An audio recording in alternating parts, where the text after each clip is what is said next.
them. They have the internal police force and the Palestinian Authority and everyone else like basically operating or collaborating together. Maybe not Palestinian Authority as much, but the security forces are following Itamar Ben-Gvir's request to ensure that there's no celebrations whatsoever for the prisoners being released, for the hostages being released on the Palestinian side.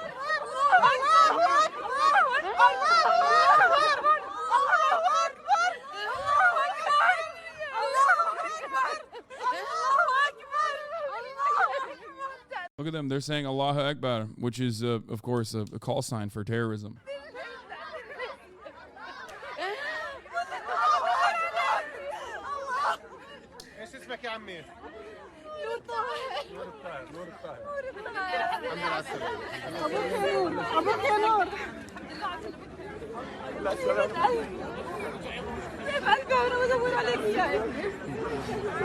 It's great news, but do you know why Hamas is releasing more than the agreed amount of hostages? They've cut separate deals with different governments.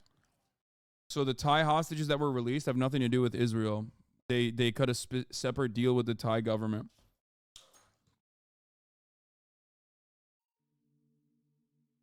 That's not been confirmed. No, the Thai hostages are not a part of the Israeli deal.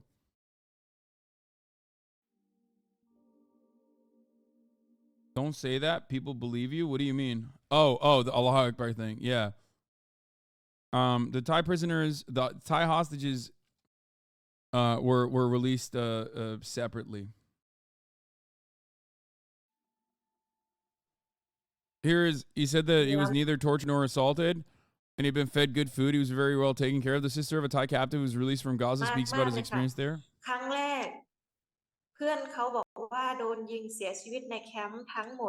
I thought he was among the 16 shot dead. Our family was very sad. But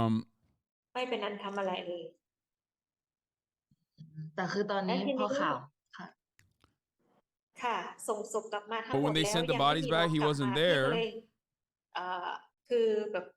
I'm very happy because my hope was very dim. He's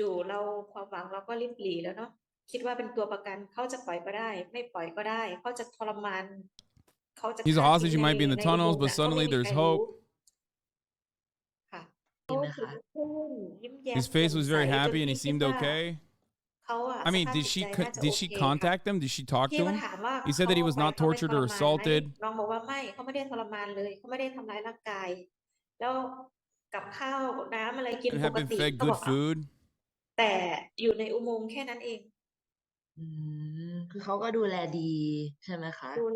was taken care of very well.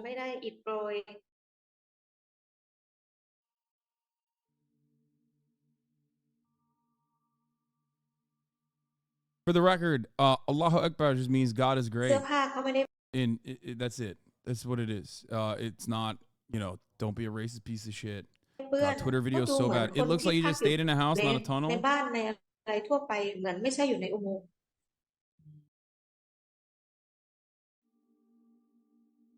Thank you, Little Bear, for accepting all the Okay Buddy memes. Yeah, I saw that the Jewish Journal wrote an article that was like, ironically, doing tropes. The inside story of how Palestinians took over the world. From the people that experienced the Jews controlled the world. Here is, how about it was Palestinians that controlled the world all along?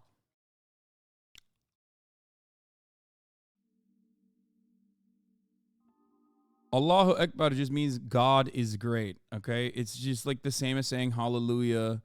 It's just a thing that you say in celebration or even, I mean, it's a thing that you say in shock. I don't fucking know. I mean, it's just a thing you say. I don't know. You say it for everything.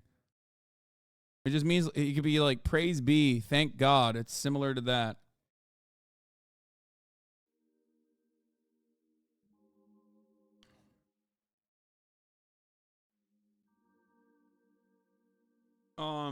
So, yeah, we'll do this in a second. I don't even want to do the fucking trope shit, but yeah. O yaptın mı yemeği? Oh, çok. Vay be. Kaya, what are you doing?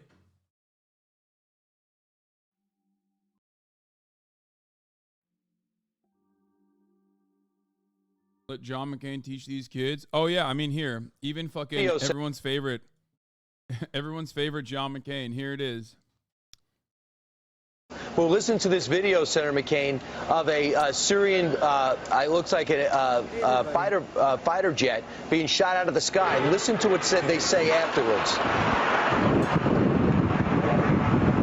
Allahu Akbar! Allahu Akbar!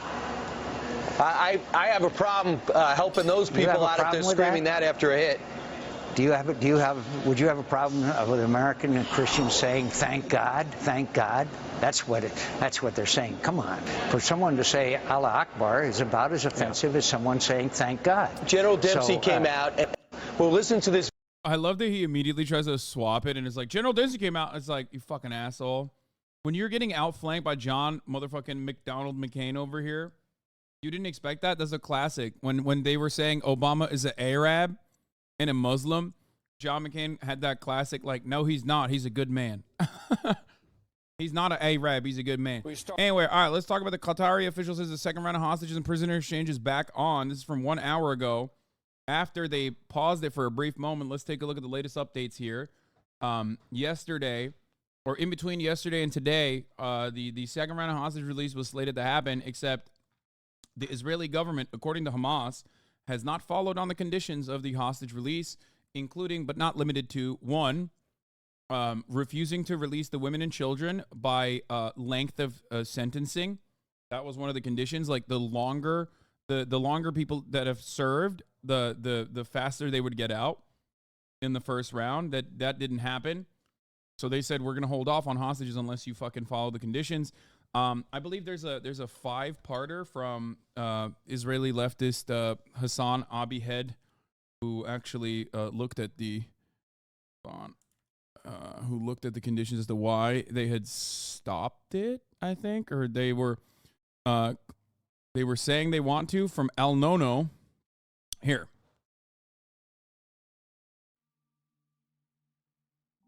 Here it is. Statement from the Hamas political wing media advisor Taher El Nono. Fucking hate Windows 11 so much.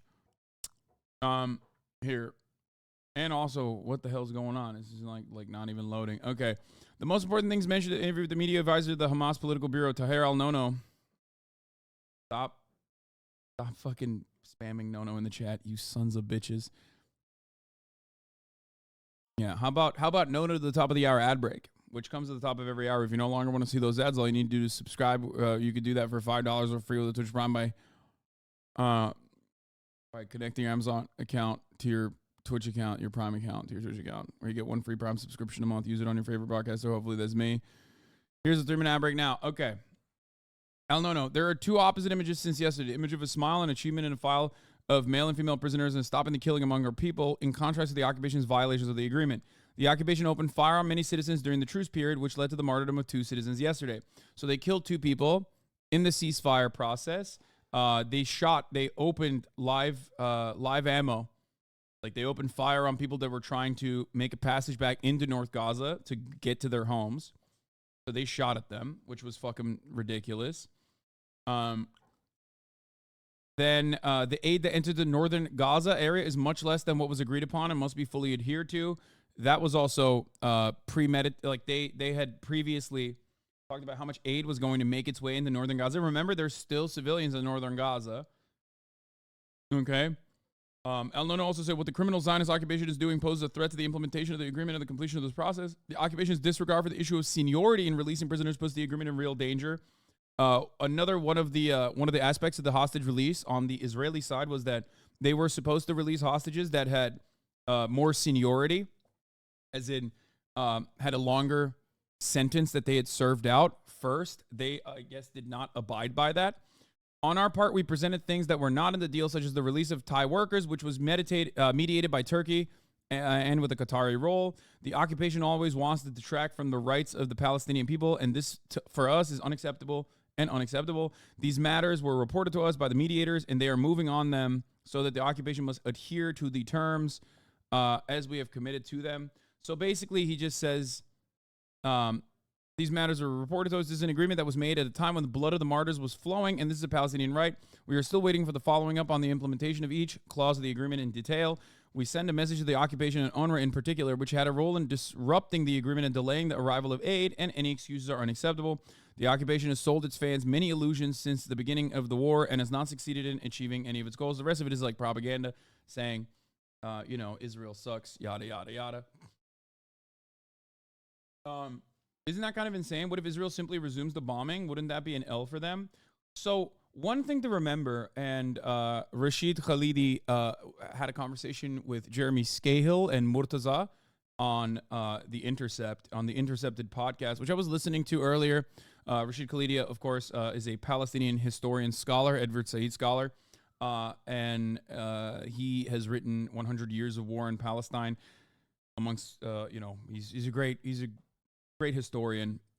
And they addressed some of these things where they were talking about, like, do you think that they asked Jeremy Scahill asked them, like, do you think that these were goals that Hamas actually accomplished? Like, what were Hamas's goals in your opinion? Obviously, he doesn't fucking know, but he's like purely speculating, in which he openly mentioned. But I think he brought up some really interesting points about the fact that, like, of course, Hamas understands that there is going to be violent retaliation, and they are they're ready for it, in the sense that, like, they knew that this was going to happen, and ultimately they knew that Israel's reaction would create an environment where they're less sympathetic. So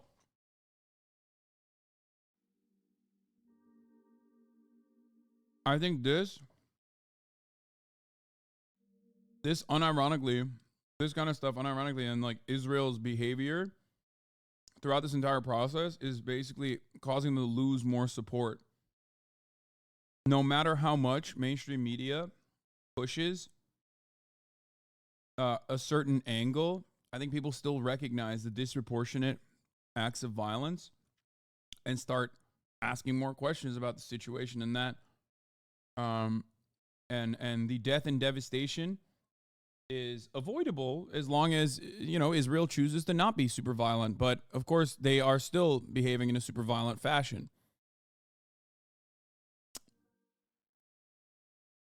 This is what the Israeli Broadcasting Corporation, according to the informed source, the Israeli side says the release of the according to seniority was not a commitment, but rather just talk.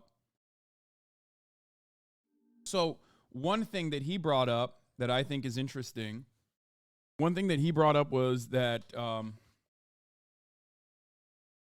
he brought up that I thought was interesting was the fact that hold on.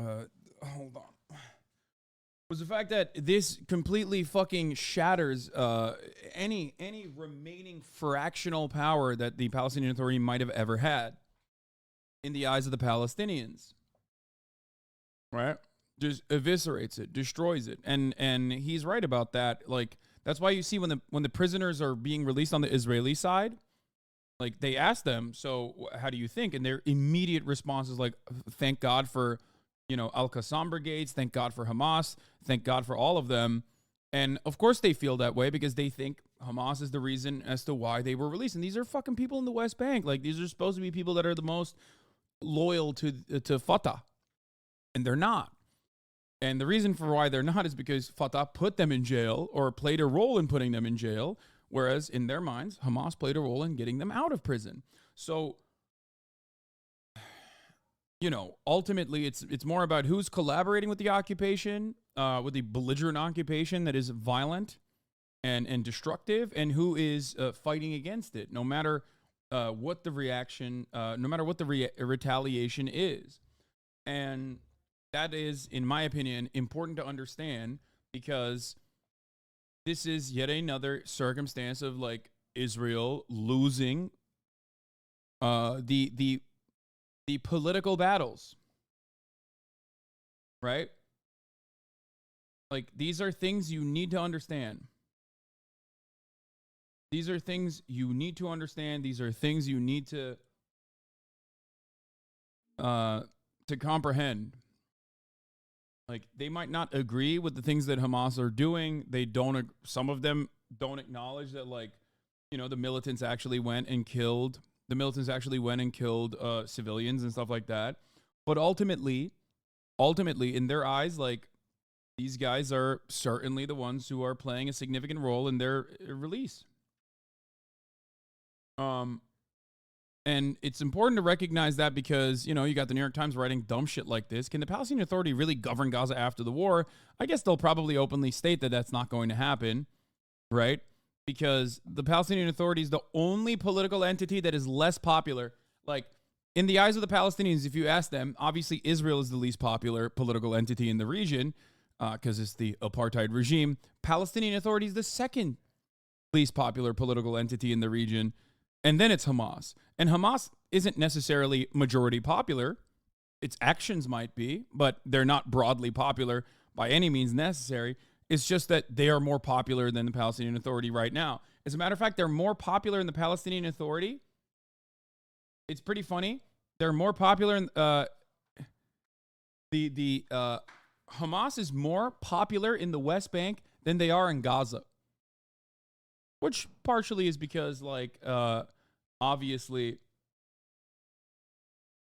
the reason why they're more popular in the West Bank than Gaza is because, like, people in the West Bank are not governed under Hamas rule, and they only see the violent retaliation that Hamas engages in on their behalf, which is the reason why they're, like, probably more popular in the West Bank than they are in Gaza. Where in Gaza, they also have to, they also live under Hamas rule. So that's probably the reason. So what hope do we have? Because Israel will never let Hamas run stuff. It doesn't have to be Hamas. But Israel's actions are directly contributing. The reason why I'm showing all of this is because Israel's actions are directly contributing to more popularity for violent resistance and Hamas specifically. Start our breaking news coverage this hour with Hamas announcing a delay in the release of more hostages, accusing Israel of violating key terms of the agreement. Let's get right to NBC News correspondent David Noriega on the ground in Jerusalem for us. And David, I understand you just got in some news from the Qataris on this standoff that we're seeing at this hour. Yeah, Richard, that's right.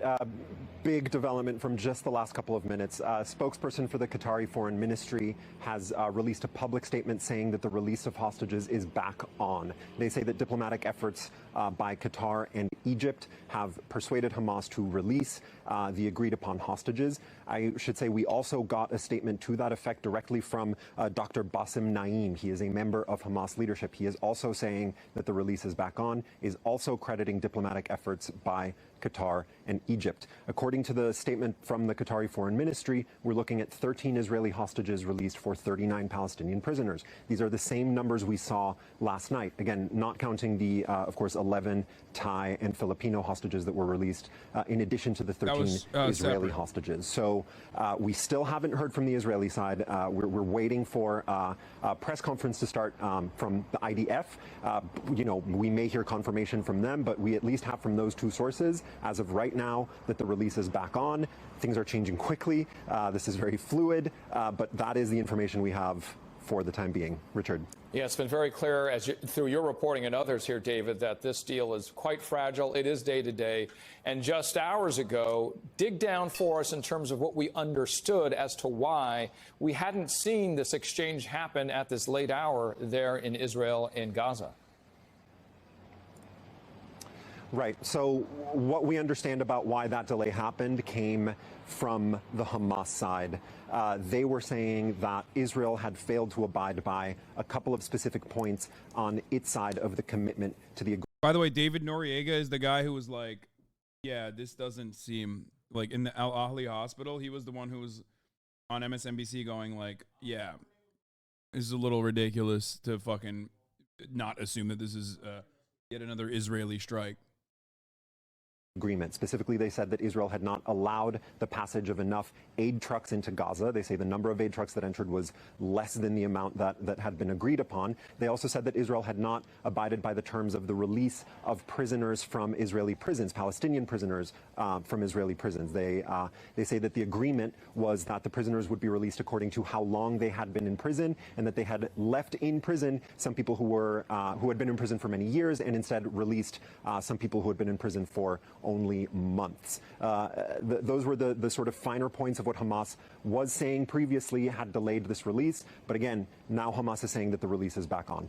Richard? Hamas is saying that the release is back on. Through the Qataris is where we're hearing this at this hour. And was there any concern as we looked at this that this deal, because of the... What about the Palestinians who kill LGBT members? Yeah, you're right. I think we should jail those guys, except if we're jailing people that have killed like gay Palestinians, I'm assuming the entire IDF has to be fucking directly put to prison, right?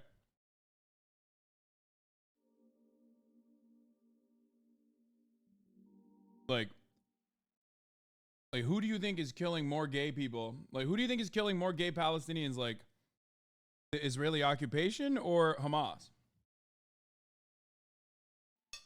Same talking points over and over again. I know. It's like, listen, guys. I know the previous, like, Hamas's ISIS stuff didn't stick. Especially now that, like, the same government that said they're ISIS and we have to, like, eviscerate them and we can't negotiate with them are negotiating successfully with them. So now we just have to move on to, like, well, they're homophobic. Okay? You know? Hamas targets LGBT, but Israel bombs indiscriminately. Exactly. Like, what kind of fucking take is this? I hate the, like, gay imperialism nonsense from all of you. I don't agree with Hamas's perspective on the world, guys. It doesn't matter to me. And it doesn't matter to many others, because what's right is right and what's wrong is wrong. The occupation is wrong. The apartheid state is wrong. It must come to an end so that Palestinians can democratically organize and fight for their own civil liberties. It's that simple. Delay today, that it could have fallen through. We're only on day 2 of this truce. Concern, yes, for sure, Richard. I mean, the attitude that people here in Israel and also people in the West Bank whom I've been talking to have about this agreement in general is that nothing is real until we actually see it happen, right? The hostages are not released until we actually see them in Israeli custody, and the prisoners are not released until we actually see them, you know, on the streets of the West Bank. This is very minute by minute. Everything, there are all sorts of expectations, but it's an extremely delicate tightrope walk. The general sense is that it could fall apart at any moment. I will say, just having been reporting on this from the ground for the last several days, tonight was the first moment where it really felt like things were going off track. And if one thing goes off track, the entire thing can go off track. But again, you know, I just want to restate, we're hearing from a member of Hamas leadership, Dr. Bassem Naim, and we're hearing from the Qatari Foreign Ministry that for now, things are back on track. Back on track. So this assumes then that the concerns they had before have been alleviated in some way, and we don't have any information on the alleviation of those concerns. For instance, the hundreds of trucks that were supposedly going to be moving into Gaza each and every day. Is that correct?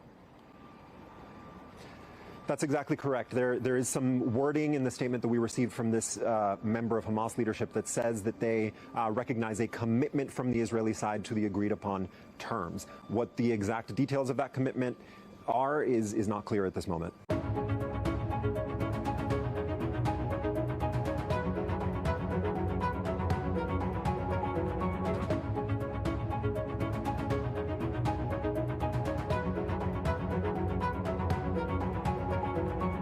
Damn, that Israeli outro song officials say was crazy. Today, 14 hostages and 42 prisoners will be released on day 2 of...